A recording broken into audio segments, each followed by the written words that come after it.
C'est dans l'objectif de se rendre compte de l'avancement des travaux de construction du laboratoire public de Pointe-Noire que le ministre congolais de la Santé, Gilbert Mokoki, et cette délégation de la Banque mondiale ont jugé utile d'effectuer cette visite de chantier. Une occasion tout indiquée au ministre congolais de la Santé de déclarer. Ici, nous sommes dans un chantier de construction d'un laboratoire de santé publique financé par la Banque mondiale. Il était donc de bon aloi que le vice-président vienne jeter un coup d'œil pour regarder les avancées de ce chantier. Et c'est aussi l'occasion pour faire un plaidoyer pour les autres aspects de ce laboratoire. M. Djibrila, qui est l'expert en matière de santé, bureau Banque mondiale au Congo.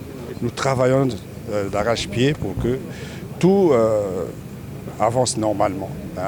Il est prévu qu'à la fin de l'année, en principe, ce laboratoire devait être livré, au moins dans les grandes parties, parce que les aspects d'équipement sont des aspects très importants et aussi les aspects de formation du personnel. Qu'est-ce que le laboratoire va apporter à la population ponténégrine? Mais c'est une expertise en matière d'analyse biologique médicale, mais une expertise aussi en matière de santé publique pour la surveillance épidémiologique. Et aussi une expertise en matière de contrôle de l'alimentation des eaux usées. C'est donc un laboratoire qui va nous apporter un grand plus. Ce chantier, c'est la réalisation ou la mise en musique du projet financé par la Banque mondiale à travers le REDIS 4, un outil régional de renforcement des systèmes de surveillance des maladies en Afrique centrale. Et cette réaction a eu droit de citer. La Banque mondiale recommandait à l'entreprise, n'est-ce pas, d'augmenter l'effectif pour démarrer tous les ouvrages qui sont prévus pour le chantier.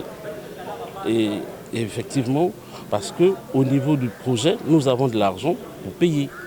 Donc si l'entreprise, donc l'adjudicateur du marché, hésite de démarrer les ouvrages parce qu'il pense qu'il n'a pas d'argent, il rassurait, n'est-ce pas, l'entreprise qu'au niveau du projet, on a de l'argent, donc on peut vous payer. Et ça nous arrange parce qu'il nous a aidé qu'on peut même payer par anticipation.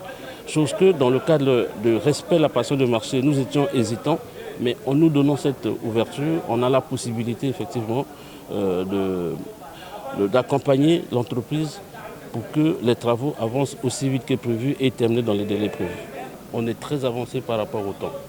Ces travaux que nous avons aujourd'hui, c'est des travaux réalisés en temps réel en 5 mois. À la fin de ce mois de mai, nous allons finir tout ce qu'il y a comme gros œuvre sur ce chantier. Et il restera donc les finitions à faire. Et nous sommes sûrs et certains que nous pouvons d'ailleurs finir les travaux de construction sur le laboratoire avant les 12 mois. L'ouvrage pourra être livré au ministère de la Santé.